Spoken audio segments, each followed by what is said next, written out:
With digital records and cloud storage becoming the norm, the bricks-and-mortar safe deposit box might seem a little outmoded. But don't rush to declare the safe deposit box a relic of the past just yet, though many banks are eliminating them. There can still be times in which you'll need to be able to produce certain original documents, like your will, including ones that have a raised seal, rather than digital scans or photocopies. And some valuables simply can't be digitized. Hi everyone, this is Becky Easton, your host of Family Wealth and Other Musings. I'm glad to have you here with me again today. This is Friday, and I wanted to bring you just a quick list of some of the things you might consider keeping in a safe deposit box. This is one of the questions I get all the time as we're wrapping up our estate planning. Where do we keep these documents? And the first answer is one you might not expect, which is not necessarily in a safe or a safety deposit box, especially when it comes to estate planning documents like your trust and powers of attorney. We need to be able to access them when we need them. It's much more useful to have them have, copies even. Copies generally work as well as the originals for certain documents, not counting your will. But most of them you can get away with copies. So even just keeping copies available on a shelf where everybody knows where to get to them and keeping the originals locked away so that people can access them. You want people to know where your planning documents are and how to reach them. And that's the big thing, if you put them in a safe, well, does anybody know how to access your safe? Another big problem that we run into, and especially with safety deposit boxes, you might have the key, but if you're not named on that box, then we're going to have a little bit of trouble accessing it. So anyway, I came across this article on Kiplinger.com talking about items that you want to keep in a safety deposit box. And they should follow it up with another article that I will share with you tomorrow on things that you don't want to keep in a safe deposit box. Okay. So one alternative to having a safety deposit box at your financial institution is installing a safe in your home. But these devices aren't foolproof. Right? Home safes are more susceptible to fire and water damage, and not to mention theft, than bank and safe deposit boxes. On another hand, access to your safe deposit box, if you have it, can be limited, and even more so during emergencies. For example, during the coronavirus pandemic, there were reduced operating hours for some bank branches and limited access or required appointments for in-branch services, such as access to your safe deposit boxes. And things like that really complicate your ability to retrieve important documents or items when you need them. And also note that the safe deposit boxes within a bank aren't natural disaster proof. If they're in the way of Hurricane Katrina or when the wildfires regularly seen in California and other parts of the West, they could fall victim like the other buildings washed away or burned to the ground. Safe deposit boxes aren't fireproof, or hurricane-proof. And that aside, some of the best advice is to use a safe deposit box and a home safe. Hard to replace items that you might need frequently or in a hurry, such as your passport, are best kept in the home safe. Whereas other important items you rarely need stay in the safe deposit box. So here are a list of 9 important things that you'll want to consider keeping in a safe deposit box because you might just not use them quite as much. First up, your Social Security card. Having your Social Security number fall into the hands of an identity thief can be the start of years of headaches as you're forced to file disputes, freeze accounts, and monitor credit reports for signs of financial fraud. On the rare occasions when you actually might need to produce your Social Security card, say for a real estate transaction or closing, you can plan to retrieve the card and then immediately return it back to the bank vault. And in the meantime, if you don't already have your Social Security number memorized, go ahead and get it memorized so you don't have to whip out your card every single time. Next thing that you'll consider keeping in there: birth certificates, marriage certificates, divorce decrees, and death certificates. Vital records that are rarely needed but a hassle to replace are prime candidates for your safe deposit box. So those are, as I just mentioned, birth certificates, death certificates, marriage certificates, and divorce decrees. The same actually goes for adoption-related documents, and in particular, birth certificates from an overseas adoption are extremely difficult to replace if they're lost or destroyed. Government agencies typically can issue certified copies of vital records, but it'll cost you time, money, and a lot of frustration. You'll also need to provide proof that you're entitled to copies. Oftentimes you can use a third-party service like VitalCheck, who can help you obtain those documents. Also, you want to consider keeping paper, stock, and bond certificates in your safety deposit box. Bookkeeping for stock and bond ownership and transactions is largely handled electronically these days, but there was a time in the not too long ago when actual paper certificates were issued to investors. The New York Stock Exchange eliminated its requirement for physical certificates in 2001, and paper savings bonds haven't been available from banks since 2011. And in a twist, however, you can use your federal tax refund to purchase paper Series I U.S. savings bonds directly from the U.S. Treasury in $50 increments.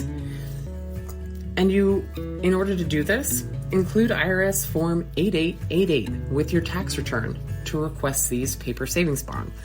I did not know that. That is a fantastic fact, as I'm just reading right through here for you guys. Yeah, how interesting. So some paper certificates, many of which are intricately engraved and sometimes works of arts, are still floating around. So if you have any of your own or receive any as an inheritance, secure them in your safe deposit box until you can determine the actual value. And this is especially true if you don't recognize the name of the corporation on the certificate.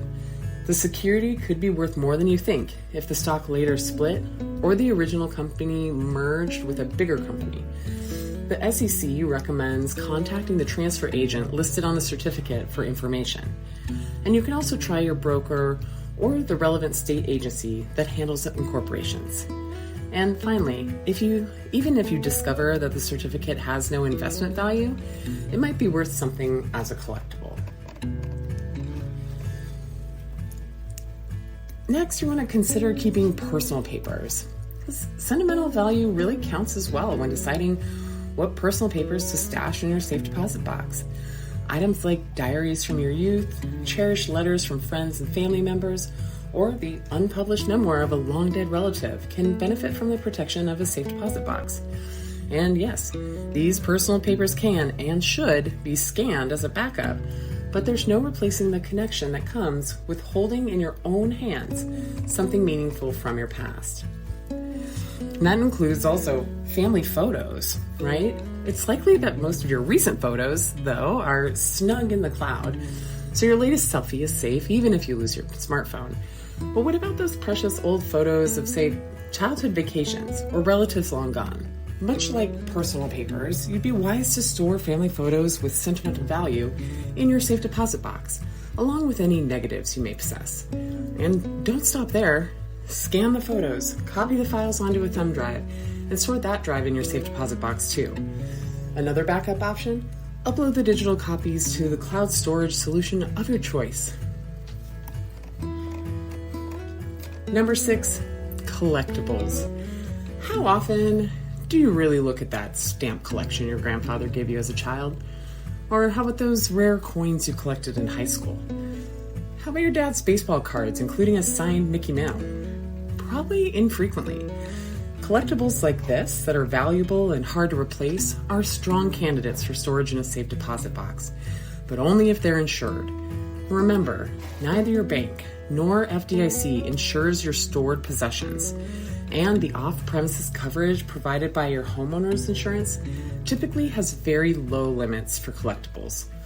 One option is to contact your insurer to see if the coverage limits of your current policy can be raised. Number 7, jewelry. But I want to say it again, your bank and the FDIC still aren't going to insure the contents of your safe deposit box. And as with collectibles, the standard coverage offered by your homeowner's policy for jewelry stored in a safe deposit box will be modest at best. Insurance experts recommend adding a personal articles floater to your insurance portfolio. This supplemental policy provides added coverage for specified valuables. You'll likely need to get written appraisals of the value for each piece of jewelry for insurance purposes. Jewelry you wear regularly doesn't belong in a safe deposit box, which can only be accessed during a bank's normal hours. You want to keep that everyday jewelry in a secure place in your home, such as a safe. But the pricey heirloom jewelry that perhaps you inherited but rarely wear should stay in your safe deposit box until a special occasion arises and you can pick it up, wear it for the big event, and then return it safely. Number 8, your insurance home inventory. So speaking of insurance, it's a smart move to keep an inventory of all the belongings in your home safely tucked away in your safe deposit box. Should disaster ever strike, the home inventory will be invaluable when it comes to filing insurance claims. And of course, a home inventory kept at home won't do you much good if your house burns down or gets flattened by a tornado. One other tip is to supplement your written inventory with visuals. The more detail, the better. Include photos and videos. So as the saying goes, a picture is worth 1,000 words. Number 9, you want to keep your property records there. If you ever bought real estate, you're familiar with the piles of paperwork that accompany the transaction. In general, it's a good idea to keep these documents as long as you own the property, and even beyond when you sell, though in truth you might never need any of them. But in the event you ever do, having the peace of mind that many years later you can track down a needed document in your safe deposit box is worth it. Settlement documents, including the closing statement, detail how much you paid for the property. Some of these costs are deductible on your tax return, and proof of the purchase price is essential when you sell and need to calculate the taxes on your profit. The original property survey can also come in handy if a dispute ever arises with a neighbor over property lines. The deed showing property ownership is typically recorded by your local government and made available as a public request. And if you can't find a needed document related to a home purchase, try contacting your agent or title company that handled the closing. Number 10, car titles. A vehicle title is rarely needed and sometimes a pain to replace. In other words, it's a document that's perfectly suited to be stored in your safe deposit box. The only time you're likely to retrieve it is when you're ready to sell the vehicle and literally sign over the title to the buyer. The only other time is if you decide to take out a short-term title loan. However, there may definitely be better ways to get some extra cash than putting your car up as collateral for one of these loans. If you lose your car title if you lose your car title, you have to visit your state's Department of Motor Vehicles, which might require an appointment. There will be paperwork, a fee, and maybe a long wait time for your number to be called. If there are no liens and no changes to the title, you might be able to even order a replacement copy online. And if you're in Arizona, you may be familiar with the servicearizona.com website, and I highly recommend heading over there. It's super easy and user-friendly, and you can order replacements of a lot of things right online. Another thing that you want to keep records of are records of home improvement costs. Believe it or not, unless you're living in a hole in the ground, you know the housing market has absolutely soared over the last 2 years. Prices over the last year are truly telling, where the median price of a new home was $436,700 in March, which is 21.4% higher than it was a year ago.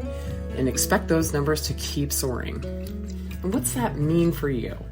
If you've been part of this great resettlement and bought a new home and moved during the pandemic, you want that value to hold on. And even if you bought a home 20 years ago, what it's worth today could be extraordinary. And when you sell your home, you don't want to pay capital gains taxes. To cover that spread of what you paid for your house and its value today, it's important you factor in all the home improvements you made over the years. New kitchen, turning the garage into a home office, building out your basement, getting a new garage door, etc. And store those records in your safe deposit box. That means receipts, designs, tile samples perhaps, and a breakdown of all the costs. So here's an example. Exclusions from the capital gains tax for home sellers are $250,000 for a single owner and $500,000 for a couple. So say that you bought a house in 2002 for $2,000 and sold it for $800,000 in 2022, giving you a profit of $600,000. You back out the $500,000 exclusion and you're on the hook to pay capital gains tax on that $100,000. So to get that profit number down, you factor in the cost of all those major home improvements that you made over those 20 years. And the proof of the cost of those improvements? Sitting in your safe deposit box, if and when you need to show the taxing authorities. So lots of really great tips here. And like I said, this is one of the bigger questions, or more common questions that I get asked all the time. Where do I keep my stuff? And so I hope this answered the question a little bit, at least as far as what should you keep in a safe deposit box. And so I hope you tune back in tomorrow because, as I mentioned earlier, we'll talk a little bit about some of the things that you do not want to keep in your safe deposit box. So this has been an episode of Family Wealth and Other Musings, and I am your host, Becky Easton. Thanks so much for tuning in today, and I will talk to you tomorrow. Have a great day.